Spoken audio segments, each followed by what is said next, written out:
ছাত্র পরিষদের প্রতিষ্ঠা দিবসের অনুষ্ঠানে শিক্ষা নিয়ে উদ্বেগ মমতা বন্দ্যোপাধ্যায় থেকে অভিষেক বন্দ্যোপাধ্যায়ের গলায় ওবিসি সংরক্ষণ নিয়ে আদালতের জটিলতায় বিরোধীদের তোপ দাগলেন তৃণমূল নেত্রী। অভিষেকের তীরে হাইকোর্টের একাংশ। এর মধ্যেই এসএসসিকে 7 দিনের মধ্যে অযোগ্যদের তালিকা প্রকাশের নির্দেশ সুপ্রিম কোর্টের। যারা কোর্টে কেস করে মামলার পর মামলা আর এভাবেই ছাত্র জীবন অন্ধকার করার চেষ্টা। শিক্ষা জগতে ভর্তি বিভ্রাট নিয়ে এই ভাষাতেই উদ্বেগ প্রকাশ মমতা থেকে অভিষেকের। এদিন ছিল তৃণমূল ছাত্র পরিষদের প্রতিষ্ঠা দিবস, আর সেই উপলক্ষে টিএমসিপির অনুষ্ঠানে হাজির হয়েছিলেন মুখ্যমন্ত্রী। উচ্চ মাধ্যমিকের ফল বেরোনোর 3 মাস পরও কলেজে কলেজে ছাত্র ভর্তি সম্পূর্ণ না হওয়ায় বিরোধীদের দায়ী করেন মমতা। বলেন তারাই মামলা করে ছাত্র ভর্তি ইস্যুতে সমস্যার সৃষ্টি করেছে। যারা বড় বড় ছাত্রছাত্রীদের নিয়ে কথা বলেন আর রোজ কোর্টে গিয়ে নিয়োগে বাধা দেয়, ভর্তিতে বাধা দেয়, আমি দুঃখিত। জয়েন্ট এন্ট্রান্স পরীক্ষার রেজাল্ট বেরোতে একটু দেরি হয়েছে, এর জন্য আমাদের দোষ নেই। যারা কোর্টে কেস করে তারা একসঙ্গে কেস করে আবার এসে আমাদের নামে নিন্দা করে। এরা 2 নম্বরই। তোমরা নিয়োগ আটকে রাখো, তোমরা ভর্তি আটকে রাখো, তোমরা উন্নয়ন আটকে রাখো, আর বড় বড় কথা বলো। সুপ্রিম নির্দেশে জটিলতা আপাতত কেটেছে, শুরু হয়েছে ছাত্র ভর্তি, কিন্তু সমাবেশে হাজির হতে পারেননি কলেজে প্রথম বর্ষের পড়ুয়ারা। তাই মমতার আগে বলতে উঠে এই সমস্যার কথা তুলে ধরেন অভিষেকও। ছাত্র ভর্তিতে বিলম্ব নিয়ে জয়েন্ট থেকে কলেজ পড়ুয়াদের পরিবার যে উদ্বেগে ছিল তা স্পষ্ট করে দেন তিনি। এজন্য নিশানা করেন আদালতের বিচারপতিদের একাংশকে। আমাদের কাছে দুর্ভাগ্যের, বাংলার সরকারের বিরুদ্ধে যুদ্ধ ঘোষণা করতে গিয়ে এবং তৃণমূল কংগ্রেসকে শিক্ষা দিতে গিয়ে কলকাতা হাইকোর্টের বিচার ব্যবস্থার একাংশ বাংলার ছাত্র যুব সমাজের জীবনে অন্ধকার নামিয়ে আনার চেষ্টা করেছিল। আমরা সুপ্রিম কোর্টে গিয়ে সেই অর্ডার স্টে করিয়ে সুপ্রিম কোর্টের অনুমতি যেদিন পেয়েছি 1 ঘন্টার মধ্যে সরকার প্রক্রিয়া চালু করেছে। এই পরিস্থিতিতে স্কুল সার্ভিস কমিশন নিয়ে কিছুটা অস্বস্তিতে রাজ্য সরকার। এদিন নিয়োগ কেলেঙ্কারি মামলায় এসএসসিকে তীব্র ভৎসনা করেছে সুপ্রিম কোর্ট। কমিশন কেন অযোগ্যদের নাম লুকোতে চাইছে সেই প্রশ্ন তুলে আদালত জানিয়েছে 7 দিনের মধ্যে অযোগ্যদের তালিকা প্রকাশ করতে হবে। তবে এই ডেডলাইনের মধ্যেই সুপ্রিম কোর্ট জানিয়েছে স্কুল সার্ভিস কমিশনের নতুন শিক্ষক নিয়োগের পরীক্ষা সেপ্টেম্বরের নির্দিষ্ট দিনেই হবে। জয় বাংলা। কলকাতা টিভি। আমাদের সঙ্গে উপস্থিত রয়েছেন তৃণমূল কংগ্রেসের পক্ষ থেকে বৈশ্যানর চ্যাটার্জি, বিজেপির পক্ষ থেকে রাজর্ষি লাহিড়ী, কংগ্রেসের পক্ষ থেকে শুভাশিস ভট্টাচার্য, সিপিআইএম এর পক্ষ থেকে শুভজিৎ সরকার। আমি প্রথমে আসি রাজর্ষির কাছে। রাজর্ষি, আজকে আমরা দেখলাম যে মমতা বন্দ্যোপাধ্যায় থেকে অভিষেক বন্দ্যোপাধ্যায় তারা আজকে এই তৃণমূল ছাত্র পরিষদের প্রতিষ্ঠা দিবসের মঞ্চ থেকে বিরোধীদের একযোগে নিশানা করলেন এবং একই সঙ্গে এই যে জটিলতা, এই ভর্তি সংক্রান্ত জটিলতা, সেটার জন্য সরাসরি হাইকোর্টের একাংশকে দায়ী করলেন অভিষেক বন্দ্যোপাধ্যায় এবং মমতা বন্দ্যোপাধ্যায় আইনি জটিলতার দিকে আঙুল তুললেন। ভাদ্র মাস, তৃণমূল কংগ্রেস ছাত্র পরিষদের প্রতিষ্ঠা দিবস। তৃণমূল ছাত্র পরিষদ মানেই মনোজিৎ মিশ্র। এ রাজ্যে নারী সুরক্ষিত নয় আমরা জানতাম, তৃণমূল ছাত্র পরিষদের দয়ায় আমরা জানলাম পুরুষও এ রাজ্যে সুরক্ষিত নয়। পুরুষকে উলঙ্গ করে তার যৌনাঙ্গ দেখতে চাওয়ার যে তীব্র বাসনা তৃণমূল ছাত্র পরিষদের নেতাদের, তার ভিডিও আমরা দেখতে পেয়েছি। তো যাই হোক, বাংলা পথ দেখাচ্ছে হয়তো অনেক কিছু। তৃণমূল ছাত্র পরিষদ তোলাবাজি মহিলা পরায়ণ ছাত্র পরিষদ পরিণত হচ্ছে। শুভনন্দন মাননীয়া, ঠিক যখন তৃণমূল ছাত্র পরিষদের প্রতিষ্ঠা দিবস পালন হচ্ছে তখন তৃণমূল ছাত্র পরিষদের অপর নেতা রহিমউদ্দিন জালিয়াতি ইয়েতে আজকে ধরা পড়েছেন, যার সাথে পার্থবাবুর অনেক ছবি টবি। পার্থ মানে এমপি পার্থ, বর্তমানে যিনি হয়েছেন পার্থবাবু ব্যারাকপুরের। তো শিক্ষা নিয়ে খুব চিন্তিত, খুব ভালো। সেই শিক্ষার বইতে ক্ষুদিরাম সন্ত্রাসবাদী হচ্ছেন এবং রায়ো মার্টিনের বই তো একেবারে পড়ে সমীক্ষা তো প্রেস কনফারেন্স করে লাইন বাই লাইন পড়ে বলেই দিয়েছেন। তো এটা নিয়ে আমি জানি না ওনারা চিন্তিত নয় কেন। আমি অভিষেক বন্দ্যোপাধ্যায়ের কাছে শুনলাম না যে শিক্ষা নিয়ে চিন্তিত পশ্চিম বাংলা কেন, গোটা পূর্ব ভারতবর্ষের অধিকাংশ মানুষ জয়েন্ট এন্ট্রান্স এক্সামিনেশনের কোচিং নিতে রাজস্থানের কোটাতে যাচ্ছে। রাজস্থান কোটা একটা অভিষেক বন্দ্যোপাধ্যায়ের জায়গা। তো বক্তব্য যে ছাত্রদের জীবনে অন্ধকার আনার চেষ্টা করেছিল শুধুমাত্র তৃণমূল কংগ্রেস সরকার তাদের শিক্ষা দেওয়ার জন্য। আচ্ছা, তো ওবিসি নিয়ে রায় তো হাইকোর্ট, অনারেবল হাইকোর্ট অনেকদিন আগেই বলে দিয়েছিলেন যে 2010 সালের যেটা ব্যবস্থাটা বামফ্রন্ট সরকার করেছিলেন ওটা চলবে না, তার আগেকার যে নিয়মটা ছিল সেটা মানতে হবে। এটা বহুদিন আগে বেরিয়ে গেছে, তারপরেও জয়েন্ট এন্ট্রেন্সের রেজাল্ট বেরোতে এতদিন টাইম নেওয়া হয়েছে। মমতা বন্দ্যোপাধ্যায় কিন্তু ওবিসির যে জটে হাইকোর্ট যে রায়টা দিয়েছেন, এটা কিন্তু বুদ্ধবাবুর সময় মমতা বন্দ্যোপাধ্যায়ের প্রতিবাদ করেছিলেন, এই নিয়ে মিছিল ইত্যাদি অনেক কিছু করেছিলেন, এবং এটা বেআইনি, এটা বন্ধ করতে হবে, দাবিটা ছিল। কিন্তু 2011 থেকে 2025 হয়ে গেল, মমতা বন্দ্যোপাধ্যায় সেটা করেননি। এতদিন ধরে কোর্টের সেই মামলা চলতে চলতে চলতে চলতে আজকে রায় বেরিয়েছে, এবং মমতা বন্দ্যোপাধ্যায় জানতেন এটা কি হবে। উনার দুটো দাঁত আছে, আমরা বারবার বলি তৃণমূল কংগ্রেসের দুটো দাঁত হাতির মতন থাকে, একটা দেখানোর একটা চেবানোর। তো এটা হচ্ছে ওই চেবানোর মতন দাঁত, আর চোরের মায়ের বড় গলা। উনি একবারের জন্য পশ্চিমবঙ্গের শিক্ষা, যে পশ্চিমবঙ্গ থেকে সিভি রামন থেকে আরম্ভ করে ডক্টর রাজেন্দ্র প্রসাদ থেকে আরম্ভ করে সবাই এখান থেকে কলকাতা বিশ্ববিদ্যালয় থেকে পাশ করে গেছেন, এখান থেকে বড় বড় ব্যক্তিত্বরা, শিক্ষার জায়গা। এই যে আমি কোটার কথা বলছিলাম, কোটার কথা বলছিলাম, আমি একবারও শুনলাম না যে কেন পশ্চিমবঙ্গের কোন একটা জায়গা, আসানসোল, বর্ধমান, এই জায়গাগুলো আজকের এই মঞ্চ থেকে আমরা এসআইআর নিয়ে শুনলাম, আমরা বাঙালি অস্মিতা নিয়ে শুনলাম, আমরা হাইকোর্ট বা বিচার বিভাগের একাংশ তাদের নিশানা করতে শুনলাম, কিন্তু বহুদিন ধরে যে চর্চাটা রয়েছে যে ছাত্র সংসদ নির্বাচন কবে সেই সম্পর্কে আমরা নির্দিষ্টভাবে কিছু শুনলাম না। এমনও অভিষেক বন্দ্যোপাধ্যায় বললেন যে এসআইআর এর বিরুদ্ধে ছাত্র যুবদের পথে নামার ডাক দিলেন। মমতা বন্দ্যোপাধ্যায় তিনি বিরোধীদের নিশানা করলেন। প্রথমত এই প্রত্যেকটা বিশ্ববিদ্যালয়ে ধরে ধরে ছাত্র সংসদের নির্বাচন হয়, তা আমরা বহুদিন ছাত্র রাজনীতি করেছি, সেখানে একটা ট্রেন্ড থাকে।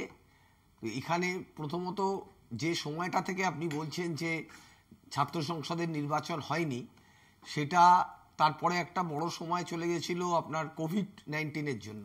হ্যাঁ, কিন্তু কোভিডের পর তো 2021 নির্বাচন হয়েছে, যেটা অ্যাসেম্বলি ইলেকশন, বিধানসভা নির্বাচন। 2022-এ দাঁড়াও না, 4টে পুর নিগম হয়েছে, 108টা পুরসভা হয়েছে। 2023-এ পঞ্চায়েত নির্বাচন হয়েছে, 2024-এ লোকসভা নির্বাচন হয়েছে, তার মধ্যে এতগুলো, আমি যদি খুব ভুল না করে থাকি, অন্তত 11টা উপনির্বাচন হয়েছে। কোন নির্বাচন আটকে আছে? আপনার হয়তো খেয়ালে আছে যে 2021 সালের যে বিধানসভা নির্বাচনটা কোভিড পিরিয়ডে হয়েছিল, তখন সুপ্রিম কোর্টের বিচারপতি সম্ভবত সঞ্জীব ব্যানার্জি, আমি যদি খুব ভুল না করি, তিনি বলেছিলেন যে এই পরিস্থিতিতে ভোট করা মানে 2021-এ কেন হয়নি সে প্রশ্ন আমরা করছি না, তারপর তো 4টে বছর কেটে গেছে। আপনি আমায় বলতে দিন কোন নির্বাচন আটকে আছে বৈশাদা? আমি আপনাকে যেটা বলতে চাইছি যে তারপরে পরীক্ষার একটা সেমিস্টার বেসিস পরীক্ষা শুরু হয়। আমরা যখন কলেজে পড়েছি তখন first year, second year, third ইয়ারের একটা পরীক্ষা হতো, তা অনার্স পাস কোর্সের। কিন্তু এখন যেটা হয় সেটা একটা সেমিস্টার ওয়াইজ পরীক্ষা হয়। এই পরীক্ষার গঠন পদ্ধতিটা পরিবর্তন হয়েছে, নির্বাচন করাই যাবে না। এবার ছাত্র সংসদ নির্বাচন হোক স্বচ্ছভাবে এবং সুষ্ঠুভাবে, এটা আমাদের সবসময় একটা বক্তব্য থাকবে। কিন্তু তার মানে এই নয় যে কলেজে ছাত্র সংসদ নির্বাচন হয়নি তার দায় এবং দায়িত্ব ইউনিভার্সিটির কিছু নেই, ভাইস চ্যান্সেলরের কিছু নেই, চ্যান্সেলরের কিছু নেই, অথচ ইউনিভার্সিটি জড়িয়ে ইউনিভার্সিটি ভিত্তিক যেটা করার কথা, প্রত্যেকটা ইউনিভার্সিটি ভিত্তিক আমাদের ছাত্র সংসদ নির্বাচন হয়। একটা ক্যালকাটা ইউনিভার্সিটি, একটা বর্ধমান ইউনিভার্সিটি, উত্তরবঙ্গ ইউনিভার্সিটি, এই ভিত্তিক যারা নির্বাচন হয়, সেই নির্বাচনটা ইউনিভার্সিটির যারা অথরিটি থাকে তারাও এটার মধ্যে একটা অংশগ্রহণ করে। আমি আসবো আপনার কাছে, আমি শুভজিতের কাছে আসি। শুভজিৎ, এখন যে আজকে আমরা এসএফআই কে পথে নামতে দেখেছি যে সেশন তাড়াতাড়ি শুরু হওয়ার দাবিতে, তোমার সোশ্যাল মিডিয়া পোস্ট দেখেছি আজকে এই তৃণমূল ছাত্র পরিষদের প্রতিষ্ঠা দিবসের মঞ্চ থেকে মমতা বন্দ্যোপাধ্যায় এবং অভিষেক বন্দ্যোপাধ্যায় তারা মূলত যে বিষয়গুলোতে ফোকাস করেছিলেন তাই নিয়ে তোমাকে কটাক্ষ করতে দেখেছি। দেখো, ছাত্র সংগঠন ছাত্রদের নিয়ে কথা বলবে, এটাই স্বাভাবিক। ছাত্র সংগঠনের মিটিং এ প্রাক্তন ছাত্র নেতা আসবে কি কোনো ফিল্ম স্টার আসবে বা অন্য কেউ আসবে, এই নিয়ে আমি বলার কেউ নই। তৃণমূল কাকে ডাকবে তার বিষয়, আমার এতে কিছু বলার নেই।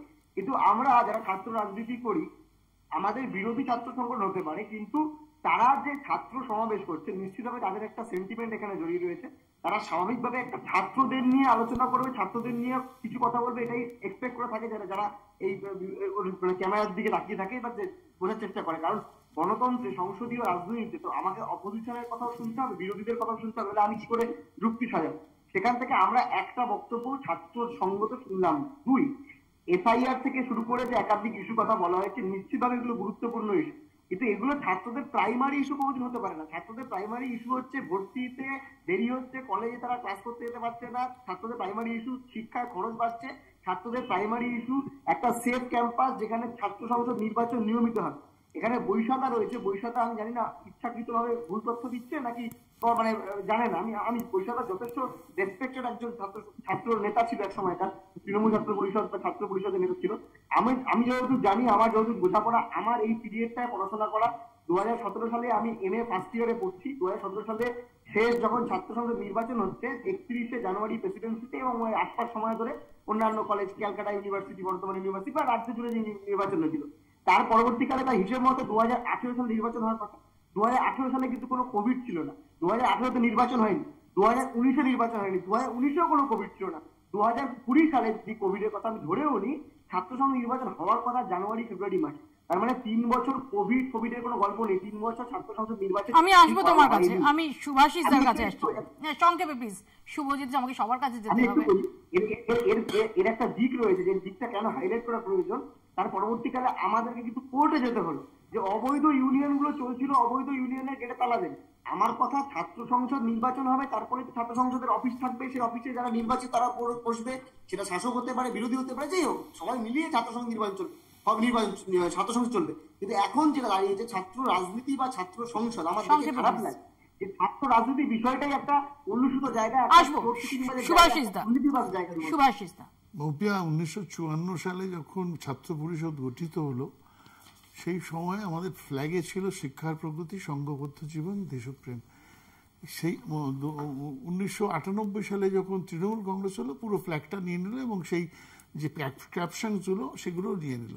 শিক্ষার প্রগতি, যে এই রাজ্যে শিক্ষার প্রগতি ফ্ল্যাগে রাখার দায়িত্ব নিয়ে তৃণমূল কংগ্রেস রাখতে পারে কিনা সেটা নিয়ে সন্দেহ আছে আমাদের। কারণ হলো পশ্চিমবাংলার বুকে শিক্ষার অবস্থা যা করেছে এই 14 বছরে, তা অত্যন্ত দুঃখজনক। সেটা হলো প্রায় 8,500-9 হাজার প্রাইমারি স্কুল বন্ধ হয়েছে, প্রায় সমস্ত কলেজে একটা তোলাবাজি সেন্টার হচ্ছে, যে যেখানে ভর্তি হতে যায় না কেন তাকে পুরো হোটেলের মতন চার্ট দেখিয়ে, মেনু চার্ট দেখিয়ে বলে জিওগ্রাফিতে অনার্স এত, ইংলিশে অনার্স এত, এই টাকা দিতে হবে ইউনিয়নে, নাহলে পরে ভর্তি হবে না।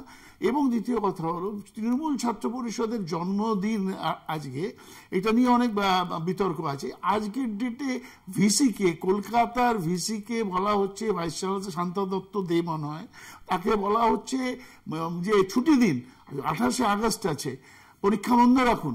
এবং শুধু তাই নয়, যখন শান্তা দত্ত দে বলেছেন যে না আমি বন্ধ রাখবো না, তখন মুখ্যমন্ত্রী ফোন করে বলেছে পরীক্ষা বন্ধ রাখুন। মানে একটা ছাত্র পরিষদের প্রতিষ্ঠা দিবস, একটা ফিকটিসাস ডে, যেটা মমতা ব্যানার্জি দল গঠন করার পর 28শে আগস্ট, মানে দল গঠন হয়েছে জানুয়ারিতে, আর 28শে আগস্ট ছাত্র পরিষদের জন্ম হয়ে গেছে।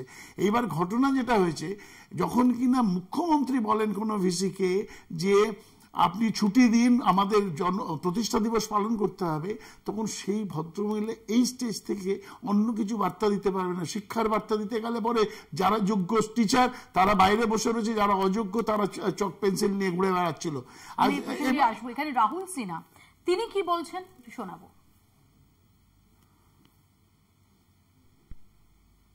ইলেকশন কমিশনকে গালি দাও আর বিজেপিকে গালি দাও, তার মঞ্চ হচ্ছে ছাত্র মঞ্চ।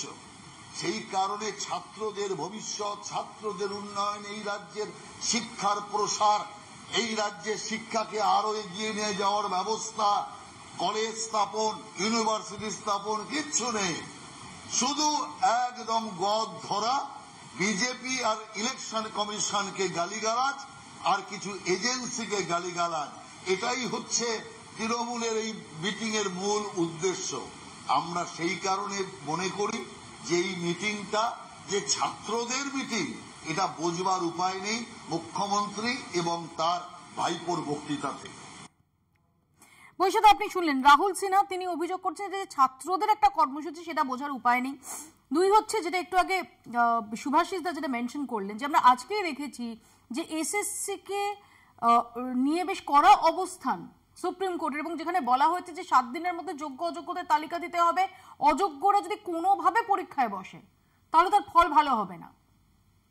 প্রথমত আমি রাহুল সিনহার ব্যাপারে এটা বলতে পারি যে উনি মানে জীবনে আজ পর্যন্ত নির্বাচনে জেতেননি, যতবার নির্বাচনে দাঁড়িয়েছেন না তো নির্বাচনে জেতেনি বলে তার মানে কি আপনি বলতে চান যে তার মানে তার কথাগুলো ভুল? এটা আপনি তো বলতেই দিচ্ছেন, কথাটা ভুল, কথা বলুন না। আচ্ছা আমি একটা কথা বলি, ছাত্র রাজনীতি যিনি করবেন বা যিনি সংসদীয় রাজনীতিতে জিতে কোথাও পৌঁছাবেন, জনপ্রতিনিধি হবেন, তার অভিজ্ঞতাটা আমার চোখে অন্তত একটু হলেও বেশি। আমি একটা ওনাকে কথা বলি যে কুণাল ঘোষ জিতেছে, কুণাল ঘোষ রাজ্যসভার এমপি। না রাজ্যসভার এমপি কিভাবে হয়েছে? রাজ্যসভার নমিনেটেড এমপি হয়, ইলেক্টেড এমপি হয়, এমএলএরা ভোট দিয়েছে, এমএলএরা ভোট দিয়েছে। ডাইভার্ট করতে দেওয়া যাবে না প্লিজ, এক সেকেন্ড শুভজিৎ ওয়েট করতে হবে প্লিজ। এবার আমি যেটা ওনাকে বলতে চাই যে উনি ছাত্রদের ইস্যু দেখেননি, এটা সঠিক নয়। যারা সব সময় কিন্তু ছাত্ররা যারা বক্তৃতা দিয়েছেন তারা কিন্তু বিষয়টাকে উল্লেখ করেছেন।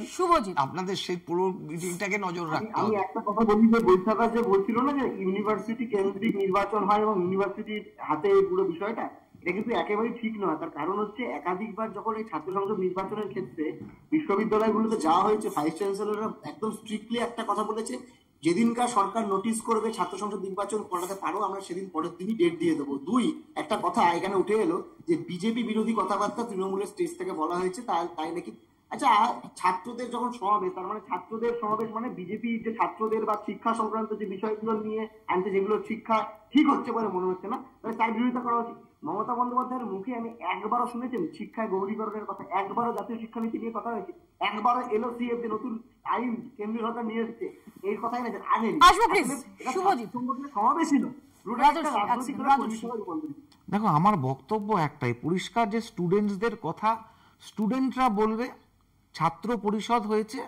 মমতা বন্দ্যোপাধ্যায় কেন এটা বললেন না যে আমাদের পশ্চিমবঙ্গের শিক্ষার মান আমরা কিভাবে নিয়ে যেতে পারি? মনোজিতের মতন স্টুডেন্টদেরকে কন্ট্রোল করার মতন কোনো কথা কি মমতা বন্দ্যোপাধ্যায় বলেছেন যে আমরা এ ধরনের বক্তব্য, এ ধরনের কাজ তৃণমূল ছাত্র পরিষদ মৌপিয়াদে আমি দায়িত্বের সঙ্গে বলছি, NDA 1 যখন আমাদের সঙ্গে তৃণমূলের সরকার ছিল সেই সময় তৃণমূল যুব কংগ্রেসের একজন কার্যকর্তা, তিনি আজকে এক মেয়ের বাবা, তিনি ফোন করে পরবর্তীকালে তার মেয়েকে ভর্তি করাতে নিয়ে গেছে, মাস্টার ডিগ্রিতে 40,000 টাকা চাওয়া হয়েছে। আজকে তৃণমূলের কাউকে ফোন করে বলার মতন তাদের কথা আমি আসবো এটার সঙ্গে আলোচনা, এবং আমি সুভাষিসদার কাছে আসবো, কারণ পরবর্তী পর্যায়ে সুভাষিসদা আমি জানি আপনি উদ্গ্রীব হয়ে রয়েছেন, পরবর্তী পর্যায়ে আপনার কাছে একটু বেশি আসতে হবে, কারণ শুভঙ্কর সরকার আজকে জানিয়েছেন যে 294টা আসনে কংগ্রেস লড়বে। ছোট্ট একটা বিরতিতে যাচ্ছে, বিরতির পর এ প্রসঙ্গে আলোচনায় ফিরবো, দেখতে থাকুন বাংলা বলছে। ফিরে এলাম বিরতির পর। এসআইআর নিয়ে রাজ্য কেন্দ্রের সংঘাত আরো এক ধাপ বাড়ল। নির্বাচন কমিশন রাজ্য সরকারি আধিকারিকদের ধমকে চমকে বিজেপির ভোট চুরির পথ সহজ করতে চাইছে বলে অভিযোগ তৃণমূলের। রাজ্যে একজন যোগ্য ভোটারও ভোট দিতে না পারলে দিল্লি ঘেরাওয়ের হুমকি দিয়েছেন অভিষেক। ইসিকে কটাক্ষ করেছেন মুখ্যমন্ত্রীও।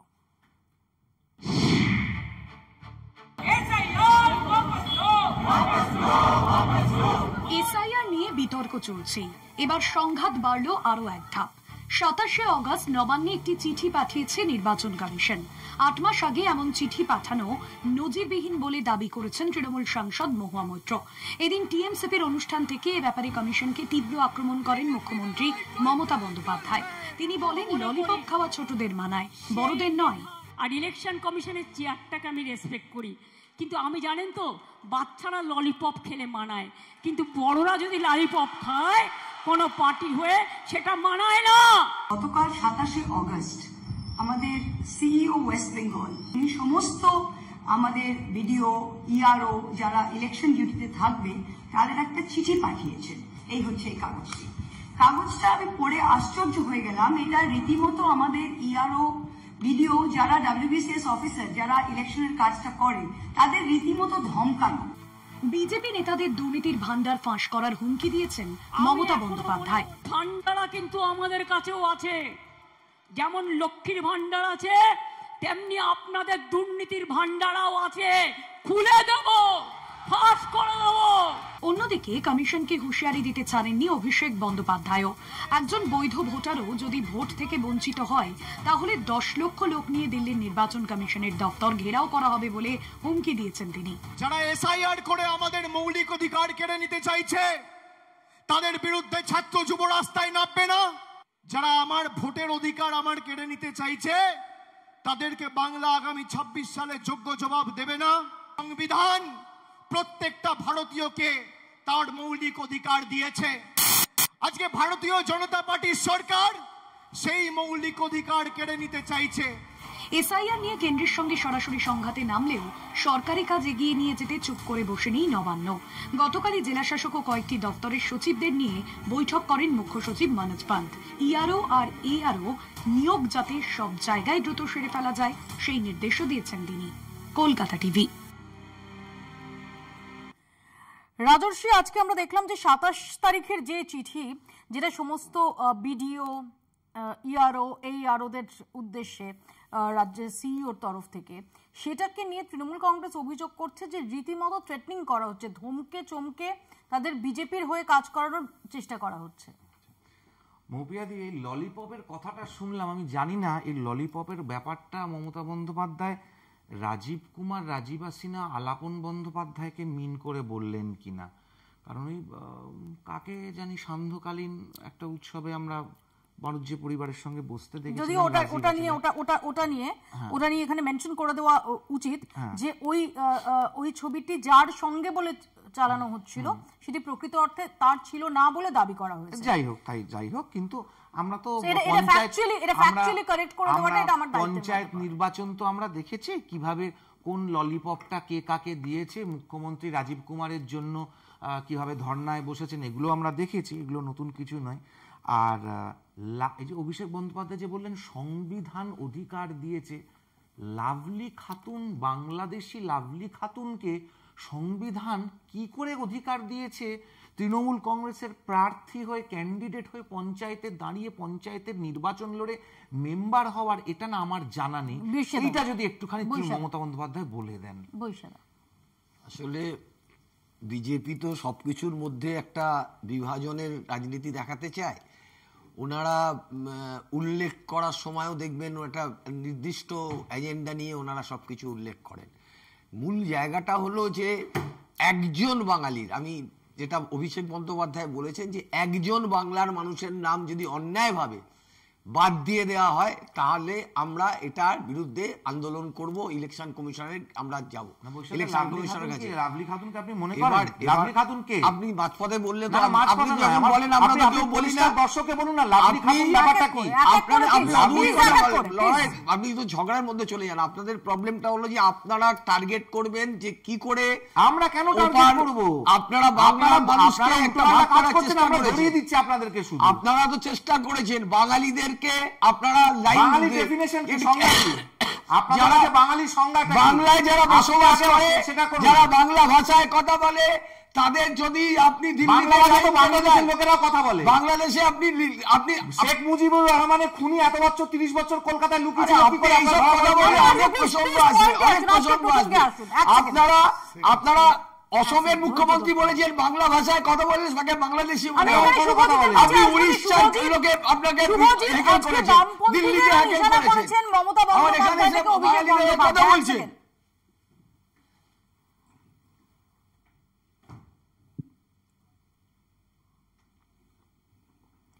শুভজিৎ শুনতে পেলে? না, শুনতে পেলাম না, রিপিট করুন। আজকে বামপন্থীদেরও নিশানা করেছেন অভিষেক বন্দ্যোপাধ্যায় থেকে মমতা বন্দ্যোপাধ্যায়। না, আমি বলছিলাম যে সে যে যাকে ইচ্ছে নিশানা করতে পারে, কিন্তু আমার খুব ফান্ডামেন্টাল প্রশ্ন যে একটা ছাত্র সংগঠনের সমাবেশে বা প্রতিষ্ঠা দিবসে স্বাভাবিকভাবেই আমরা ছাত্রদের কথা শুনতে চাইছিলাম। আমরা ছাত্রদের কিন্তু কোনো ইস্যু শুনতে পেলাম না। আমি বারবার যেটা আগের সেগমেন্টেও বললাম, এখানে বারবার এই যে এসআইআর নিয়ে কথা হচ্ছে, ঠিক এসআইআর এর মাধ্যমে অনেক ভোটার, বৈধ ভোটারের নাম কাটা হচ্ছে, এটা আচ্ছা অভিষেক বন্দ্যোপাধ্যায় এখন যদি বলে যে কারচুপি নিয়ে কথা কেউ শুনবে? আচ্ছা তুমি তো এতদিন সাংবাদিকতা করছো, যারা এখানে রয়েছেন প্যানেলিস্ট তারা এতদিন রাজনীতি করে, আচ্ছা যে 7 লক্ষ ভোটে যেতে, আমি জানি না স্বাধীন ভারতে যদি মহাত্মা গান্ধী বা নেতাজি সুভাষচন্দ্র বসুরা ভোটে দাঁড়াতো, ভগৎ সিংরা ভোটে দাঁড়াতো, বলে 7 লাখ ভোটে সাংবাদিক হিসেবে যখন বললে আমাদের দীর্ঘ ক্যারিয়ারে আমরা অনিল বসুকেও দেখেছি, অভিষেক বন্দ্যোপাধ্যায়কেও দেখছি। 7 লক্ষ হয়তো নয়, 7 লক্ষ অনিল বসুকেও দেখেছি আমরা আরামবাগে। অনিল বসুকে দেখেছো নিশ্চিত, কিন্তু অনিল বসু আর অভিষেক বন্দ্যোপাধ্যায় মানে দুজনে যদি মার্জিনের অ্যাসপেক্টেও দেখো, অনিল বসুর থেকে কিন্তু অভিষেক বন্দ্যোপাধ্যায় ভোটের মার্জিন অনেক বেশি। এবং 2 জনসংখ্যা ভোটার সংখ্যা বৃদ্ধি পাচ্ছে, না খালি তাই দিয়ে নয়, পার্সেন্টেজ হিসেবে আমি বলছি। আর 2 হচ্ছে যেটা খুব গুরুত্বপূর্ণ, যে বারবার এই যে বিজেপি কে নিয়ে কয়েকটা মানে স্টেটমেন্ট করে দেওয়া, বিজেপি কে নিয়ে বলার প্রয়োজন রয়েছে, বিজেপি যেভাবে ভাগাভাগি করছে বৈশাখা কিছুটা বলার চেষ্টা করে বুঝলাম, কিন্তু কংক্রিট করতে হবে তো। ছাত্রদের সমাবেশে আপনি বলছেন সেখানে বিজেপির শিক্ষানীতি নিয়ে কোনো কথা নেই, সেখানে বিজেপির যে নতুন শিক্ষা ব্যবস্থায় যেসব আইন টাইন আনছে, যে আইনের মধ্যে দিয়ে আমাদেরকে আরো হাজার বছর পিছাতে চাইছে, সেই নিয়ে কোনো কথা নেই। খালি আমি এখানে আসবো, আমি একটু আজকে শোনাই এরই পাশাপাশি যখন তৃণমূল কংগ্রেস ছাত্র পরিষদের প্রতিষ্ঠা দিবসের অনুষ্ঠান, তার পাশাপাশি আমরা জানি যে কংগ্রেসের পক্ষ থেকে যে ছাত্র পরিষদের প্রতিষ্ঠা দিবস, সেখানে শুভঙ্কর সরকার আজকে জানালেন যে 26-এ 294টা আসনেই লড়বে কংগ্রেস। দেখুন ভিত্তি মানে একটা রাজনৈতিক দল 294টা আসন, পশ্চিমবাংলায় যদি এটা 295 থাকতো 95তে লড়তাম, 294 আছে 294তেই লড়বো।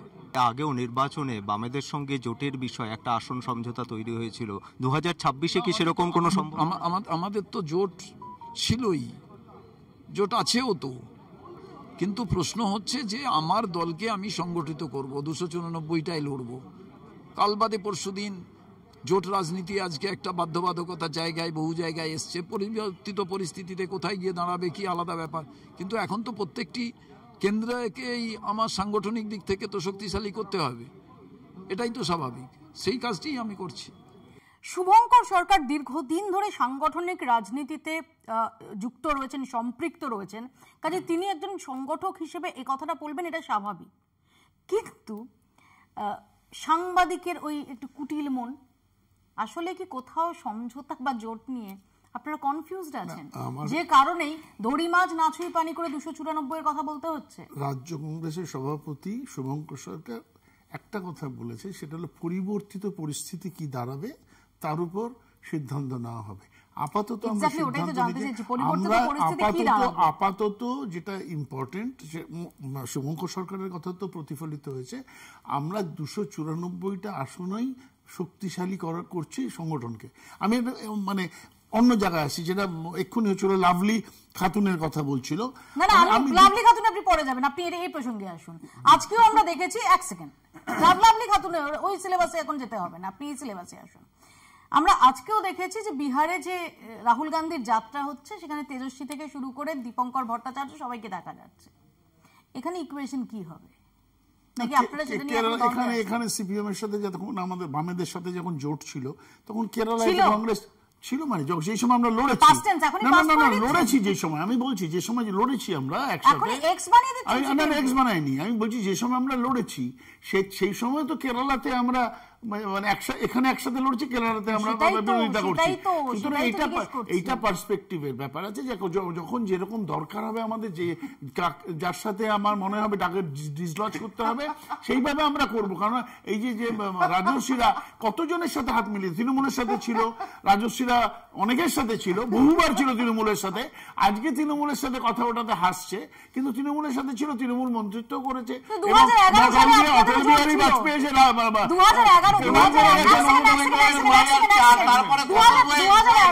2011 যখন পরিবর্তন হয় তখনও তো আপনারা জোটে ছিলেন, মন্ত্রিসভাতেও ছিলাম তো, আমি তো অস্বীকার করছি না। তখন আমরা ভেবেছিলাম যে পরিবর্তন হলে হয়তো ভালো কিছু হবে পশ্চিমবাংলায়, ছিলাম তো, আমরা তো এখনো বলছি যে তৃণমূলের সাথে ছিলাম, কারণ হলো আমাদের গ্রেটার ইন্টারেস্ট ছিল একটা দীর্ঘদিনের, এখনো সেই পথটা খোলা। কারণ আজকে খুব ইন্টারেস্টিং, এক সেকেন্ড, খুব ইন্টারেস্টিং, আজকে অভিষেক বন্দ্যোপাধ্যায় তিনি বলেছেন যে বাম, বিজেপি, কংগ্রেস তারা একজোটে তৃণমূল সরকারের বিরোধিতা করতে গিয়ে সাধারণ যে ছাত্রছাত্রীরা তাদের জীবনে অন্ধকার ডেকে আনেন। কিন্তু মমতা বন্দ্যোপাধ্যায়ের দীর্ঘ বক্তৃতায় কংগ্রেস নিয়ে ক্রিটিসিজম শুনেছি এমনটা অ্যাটলিস্ট আমি মনে করতে পারছি না। আমি যদি মিস করে থাকি সেটা ডিফারেন্ট। এর আগেও তো মমতা বন্দ্যোপাধ্যায় কংগ্রেস, আজকে কিন্তু কংগ্রেসে মমতা বন্দ্যোপাধ্যায় নীরব ছিলেন। আমি আবারও বলছি, আমি যদি মিস করে থাকি সেটা আমার ফল্ট। না, সেটা আলাদা কথা। কিন্তু এর আগেও তো মমতা বন্দ্যোপাধ্যায় রাহুল গান্ধীকে নিয়ে, কংগ্রেসকে নিয়ে অনেক কথা বলেছেন। আজকে বলেননি কিন্তু গতকাল এটা বোঝেন যে আপনারা এগুলো বললে শুভজিৎদের আবার একটুখানি আমি বলি না আমি একটু একটা কথা বলে নেই, সেটা হলো যে সময় বলে দেবে কার সাথে কার জোট হবে না হবে, কিন্তু শাসকের সাথে কংগ্রেসের জোট হতে পারে বলে আমার মনে হয় না। যে শাসক তার বিরোধিতাই করবো, এটাই স্বাভাবিক। আর যদি শাসক যদি ঠিক জায়গায় থাকতো, শাসক হবে না, শাসক যদি ঠিক শাসন করতো, এমফাসাইজ করুন হবে না বলুন, শাসক মনে হবে না, মনে হবার ব্যাপার। আমি একটা কথা বলে নেই, please please please please please, এটা বলে না নিলে হবে না। ও লাভলি খাতুনের কথা কারণ আছে, উত্তর দিতে পারলো না,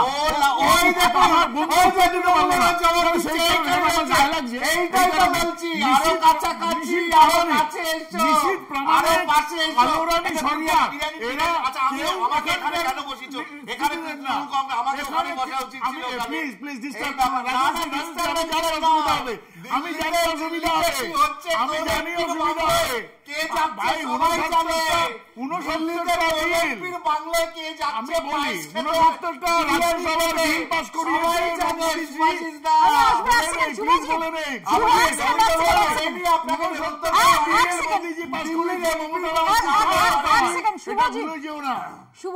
শুভজিৎ, আজকে শুভঙ্কর সরকারের এই বক্তব্যটাকে তুমি কিভাবে ইন্টারপ্রেট করছো? শুভঙ্কর সরকার জাতীয় কংগ্রেসের এই রাজ্যের প্রদেশ কংগ্রেসের সভাপতি, উনি ওনার জায়গা থেকে যা বলার উনি বলেছেন। এতে তো আমার কিছু বলা থাকতে পারে না। কংগ্রেস একা লড়বে না কংগ্রেসের অন্য কোনো পরিকল্পনা আছে, এটা অন্য দল কি করে বলতে পারে? কিন্তু আমি আমার কথা, আমার দলের কথা বলতে পারি। আমাদের খুব সহজ আন্ডারস্ট্যান্ডিং, তৃণমূল বিজেপির বিরুদ্ধে সমস্ত শক্তিকে এক জায়গায় এনে এই তৃণমূল বিজেপির বিরুদ্ধে যে লড়াই, এই লড়াইকে শক্তিশালী করা। এবার এর সঙ্গে যারা আসবে তারা আসবে, যারা আসবে না আসবে না। একদম খুব সহজ কথা, এখানে অন্য কোনো ব্যাপার নেই। একটা লাইন বলে দিই। আসল ব্যাপারটা অধীর রঞ্জন চৌধুরীকে ব্রিগেডের ময়দানে যে ঘুরিয়ে থাপ্পড়টা কমিউনিস্ট পার্টি মেরেছিল সেটাকে ভুলে যাবে কংগ্রেস? সেটা নিশ্চয়ই ভুলে যাবে না। কিভাবে তাকে বন্ধ করে দিয়ে ভাইজানকে ঢুকিয়ে দিয়েছিল কমিউনিস্ট পার্টি, সেটা সেও বলেনি। বাঙালিকে কিভাবে অপমান করা হয়েছে কমিউনিস্ট পার্টি,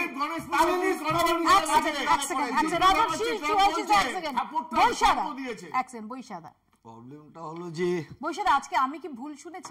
আজকে আমার মনে হয়েছে যে কংগ্রেস নিয়ে মমতা বন্দ্যোপাধ্যায়ের মুখে আমি কোনো আক্রমণাত্মক বা ক্রিটিক্যাল কোনো কথা শুনিনি। অভিষেক বন্দ্যোপাধ্যায়ের বক্তব্যে শুনেছি। আপনি স্টেজে ছিলেন শুধু না, আপনি ওখানে গুরুত্বপূর্ণ ভূমিকা পালন করছিলেন। আমি সঞ্চালনা করছিলাম মিটিংটা। কিন্তু একটা কথা আমি বলি যে মানে অল ইন্ডিয়া কংগ্রেস এই পশ্চিমবাংলার যে কংগ্রেসের যে ভিউ সেটাকে কতটা অ্যাপ্রিসিয়েট করে, বিশেষ করে অধীর চৌধুরীর মতন নেতা যারা বলছে আমরা ডাইরেক্টলি বামফ্রন্টের সঙ্গে হাত মিলিয়ে চলতে চাই। আমার এই জায়গাটা একটা কোশ্চেন নোট অফ ইন্টারোগেশন আছে। আমি এটা আপনাকে বলছি যে এনারা খুব উল্লসিতভাবে চিৎকার করছেন, মানে এখানে সেকেন্ড থার্ড ফোর্থ কে হবে সেটা নিয়ে একটা ব্যাপার আছে। কিন্তু প্রথমে তৃণমূল কংগ্রেসই থাকবে, কারণ বাংলার রাজনীতিতে এটা মানুষ ঠিক করে দিয়েছে। বারবার নির্বাচন হয়েছে, 2 লক্ষ আধা সামরিক বাহিনী আনা হয়েছে, 8 দফায় নির্বাচন করা হয়েছে, ডেলি প্যাসেঞ্জারি করেছেন প্রধানমন্ত্রী, স্বরাষ্ট্রমন্ত্রী ঘাঁটি গেড়ে বসেছিলেন, বিভিন্ন রাজ্যের মুখ্যমন্ত্রী বিজেপি শাসিত এখানে বসেছিলেন। এত করেও মমতা বন্দ্যোপাধ্যায় 3বার জিতেছেন। আপকি বার 200 কি পার স্লোগানকে ঝিলকা উস পারে পাঠিয়ে দিয়েছেন। এই যে পারলেন না কেন, তখন তো এদিকে ছিলেন, সরকার তো পাল্টেই যাচ্ছিল, কেন 2001 পাল্টেই যাচ্ছিল। 96 উনি তো কংগ্রেসে ছিলেন, সরকার তো বদল হয়ে যাচ্ছিল একেবারে, সরকার তো বদল হয়ে যাচ্ছিল। 1998 তো মনে নেই তখন, 2001 এবার নয় 2006 একেবারে বদলে যাচ্ছে। আপনাদের পরিস্থিতি, আপনাদের তো সিট কমে গেছে, পার্লামেন্ট ইলেকশন আপনাদের সিট কমে গেছে, আপনারা 18 দিনে 18 দিনে গেছে, রাজ্যের সিট কমে গেছে। তৃণমূল চিৎকার কংগ্রেস করলে হবে? বলেছে সেটা তো আলাদা কথা, তোমরাও তো এখানে 400 পারের কথা বলেছো, সেটা দে না। আরে আপনারা বলেননি কোনোদিন, প্রত্যেক রাজনীতি বিরোধী বলেছে। আপনারা বলেন সরকার বলো, আপনারা শুভঙ্কর বাবু 2026 এ সরকার করবে, দল চায় শুভঙ্কর বাবু 2026 এ সরকার করবে, মানুষকে বলেছে সেটা বলে অ্যাট্রাক্ট করতে মোদি বলেননি 400 পার সরকার করার, মোদিও তো বলেছিলেন 400 পার হবে, 240 আটকে গেছে, তা নয়। তাহলে তারপর আপনারা বলেন নাকি ভোট চুরি হয়েছে, ভোট তো চুরি হচ্ছে, ভোট তো চুরি হচ্ছে। আমি বলে নেই ভাই, আমি একটা কথা বলি, সারা ভারতবর্ষের মানুষ ছিছি করছে, ইলেকশন কমিশনকে ডিফেন্ড করছে বিজেপি, বিজেপি কে ডিফেন্ড করছে ইলেকশন কমিশন, অদ্ভুত কলিউশন, অদ্ভুত যোগাযোগ। আপনারা দর্শক দেখুন, যখন এই বিজেপি আমরা বলি ইসি চোর, তখন এরা ডিফেন্ড করে, আর যখন বলি মোদি চোর চুরি করে জিতছে, তখন ইসি যখন সেফ এই শুভজিৎ একটু আগে সেফ ক্যাম্পাসের কথা বলছিল, শুভজিতের সঙ্গে আমাদের যোগাযোগ বিচ্ছিন্ন হয়ে গেছে। আমি শুভজিৎ এক সেকেন্ড বৈশাখা, শুভজিৎ খুব সংক্ষেপে আমি যেটা জানার চেষ্টা করবো যে এই সেফ ক্যাম্পাসের কথা যখন বলছো, আজকে অভিষেক বন্দ্যোপাধ্যায় অপরাজিতা বিলের প্রসঙ্গ তুলেছেন, বলছেন যে কেন, যদি ইন্টেন্ট তাই থেকে থাকে তাহলে কেন বাম, কংগ্রেস, বিজেপি সবাই মিলে কেন এটা নিয়ে সরব হচ্ছে না? দেখুন, এসব ভ্রান্ত কথা বলে তো লাভ নেই। অভিষেক বন্দ্যোপাধ্যায় নিজে কোনোদিন ছাত্র রাজনীতি করেনি, উনি ছাত্র রাজনীতির পালস বুঝবে না। এখানে বৈশাখা বসে আছে, বৈশাখার এক্সপিরিয়েন্স অভিষেক বন্দ্যোপাধ্যায় থেকে 100 গুণ বেশি, খুব মানে বাস্তব জায়গা থেকে বলছি। একটা ক্যাম্পাসে সেফটির জন্য যেটা দরকার পড়ে সেটা হচ্ছে একটা নির্বাচিত ছাত্র সংসদ, তার অভ্যন্তরে একটা ইন্টারনাল কমপ্লেন্স কমিটি, তার অভ্যন্তরে আমরা যদি দেখি তার মধ্যে থেকে একটা সোশ্যালাইজেশনের খুব গুরুত্বপূর্ণ, এবং একটা মনোভাব তৈরি করা ধীরে ধীরে ক্যাম্পাসে ছাত্রদের মধ্যে দিয়ে, যে এই ধরনের ঘটনা ঘটলে তার বিরুদ্ধে কিভাবে যাদবপুরের ক্যাম্পাস প্রগতিবাদী ক্যাম্পাস, সেখানেও আমরা একের পর এক অনভিপ্রেত ঘটনা দেখিনি? আমি তো বলছি যাদবপুর কেন, একাধিক জায়গায় অনভিপ্রেত ঘটনা দেখেছি। আমি তো সেই জায়গা থেকেই বারবার বলছি যে নির্বাচিত ছাত্র সংসদের গুরুত্বটা কোথায়। নির্বাচিত ছাত্র সংসদ থাকলে সেই ছাত্র প্রতিনিধি তিনি কলেজের গভর্নিং কমিটি বা ইউনিভার্সিটির যে সেনেট সিন্ডিকেট তার প্রতিনিধি হতে পারতো একটা সময় বাম ফ্রন্টের আমলে। এখন তো সেটা নেই। এখন স্বাভাবিকভাবে আমি আমার এক্সাম্পল দিয়ে বলছি, আমি একটা কথা বলি, আমি আমার এক্সাম্পল দিয়ে বলছি। ধরো আমি হচ্ছে একটা ক্যাম্পাসে দীর্ঘদিন আগে পড়তাম, আমি 2019 সালে প্রেসিডেন্সি থেকে পাশ করে গেছি। এখন আমি যদি প্রেসিডেন্সিতে গভর্নিং কমিটিতে গিয়ে বসে থাকি, আমার পক্ষে বোঝা সম্ভব হবে না। আমি বলছি যারা ছাত্র, মানে বর্তমানে ছাত্র ওই ক্যাম্পাসে, তারাই সেই ক্যাম্পাসের সমস্যার সমাধান করার ক্ষেত্রে উপযোগী হতে পারে।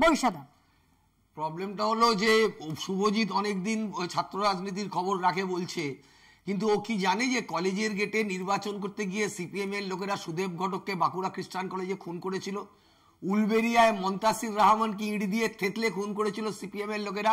ও কি জানে সাতগাছিয়ায় বরুল কলেজে সরস্বতী পুজোর দিন গুলি করে প্রবীর কয়েলকে খুন করেছিল। অসংখ্য কর্মীদেরকে খুন করেছে এই মার্ক্সবাদী কমিউনিস্ট পার্টি।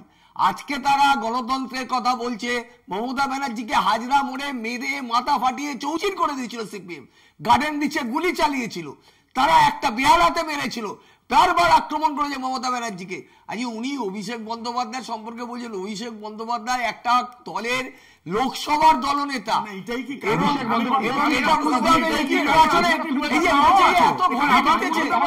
আপনি বলুন না অমিত শাহ কত ভোটে জিতেছে, আপনি বলুন অমিত শাহ কত ভোটে জিতেছে, আপনি বলুন। অভিষেক বন্দ্যোপাধ্যায় অ্যাকসেপ্টেড লিডার, বাংলায় দেশের অ্যাকসেপ্টেড লিডার, সেরা বক্তাদের মধ্যে একজন।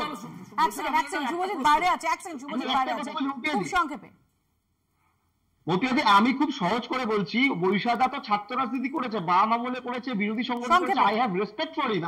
আমি বলছি যে অভিষেক বন্দ্যোপাধ্যায় ছাত্র রাজনীতি করেনি, ওনার কথা আমি কেন শুনতে যাবো? একটা সাধারণ ছাত্র হিসেবে এটা কোনো কথা নয় যে একজন মানুষ বারবার জনগণের দ্বারা নির্বাচিত হওয়ার পর একটা লোকসভার একটা দলের নেতা হয়েছেন, তিনি ছাত্রদের সবাই বলতে পারবেন না তার বক্তব্য ছাত্র, এটা কোনো নয়।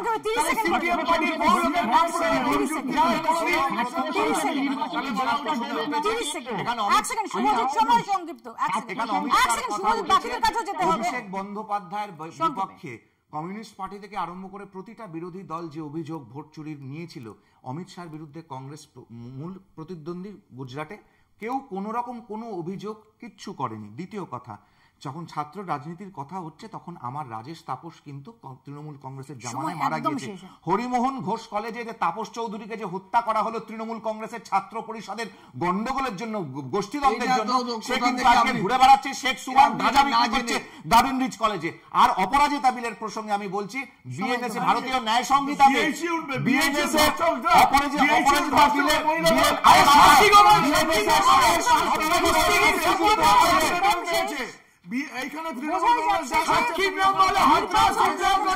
নির্বাচনের আগে শেষ 28 অগস্ট যাকে কেন্দ্র করে অনেকগুলো ইন্টারেস্টিং ইঙ্গিত পাওয়া গেল, সেগুলো কোন দিকে গড়ায় তার উত্তর ভবিষ্যৎই দেবে। আপাতত বাংলা বলছে এখানেই শেষ করছি। দেখতে থাকুন কলকাতা টিভি।